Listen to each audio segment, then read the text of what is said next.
Thank you, Mr. Chairman. Just on that point about Visa and Mastercard being successful businesses, I think you figured it out, haven't you? I mean, what's your profit margin, Mr. Kirkpatrick? It's circa 50%. Mr. Sheedy? Slightly higher. It's higher than 50% profit margin? Slightly higher than MasterCard, yes. Yeah, that's incredible. 50% profit margin. I mean, that's absolutely unbelievable. What's the answer to the Walmart question, by the way, that Senator Welch posed to you? What's Walmart's interchange fee that you negotiate with them? I don't have it with me today. You don't have any idea whatsoever? Is it higher or lower than 2.5%? Walmart negotiates their rates based on the business that they do with us. Meaning they're big, they're really big, they're gigantic, so they get a better deal than Mr. Callahan or most small businesses in Missouri. Is that what you're telling me?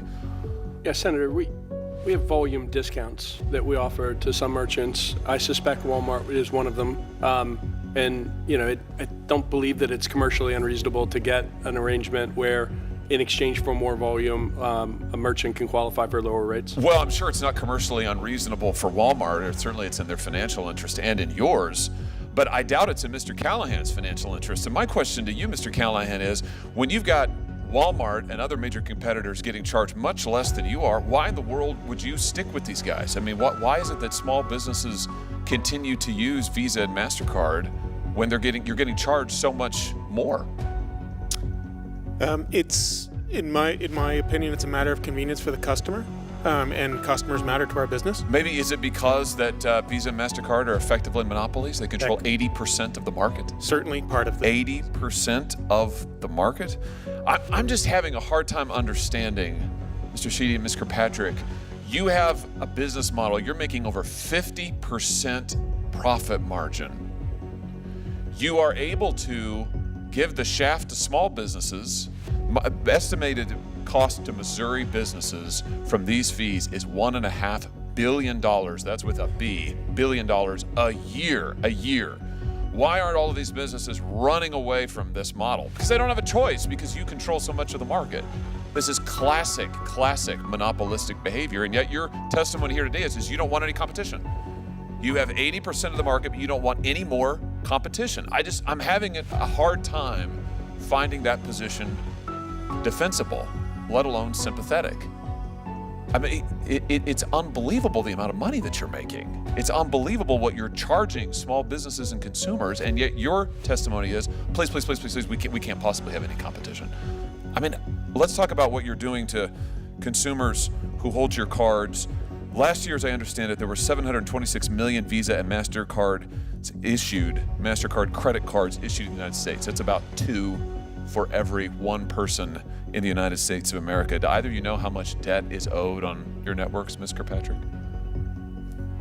We're not the bank, so we don't have visibility into that information. We also don't generate revenue from interchange. Okay, you have no idea. Mr. Sheedy, do you know? I don't know. Well, let me help you out. Let's have a look. It's $1.17 trillion. $1.17 trillion is what consumers now owe on your credit card networks. Do either of you know what the average interest rate is on your networks? Mr. Kirkpatrick? Oh, Senator, we're not the bank. We don't set the interchange. I know. We don't set the benefit rates from it, and you know. Do you know what it is? This is your business model. We don't collect revenue from interest Sheedy, rates. do you know? I don't, Senator. I mean, do either of you read the newspaper? Forbes magazine just estimated last week that the average credit card APR in your networks is 28.75%. Average. 29%, let's call it. 29%. It's nearly doubled in the last 4 years. That is astounding. Absolutely astounding. And you just testified a second ago that you've got more than 50% profit margin, and yet your testimony here today is you can't possibly survive if there's any competition. How can that be true? How can that be true? You've got debt like we've never seen before in American history. Your profit margins are as higher than they've ever been. You have 80% of the relevant market in the credit card interchange fees that we're talking about, and yet you couldn't survive if there's any competition? What am I missing?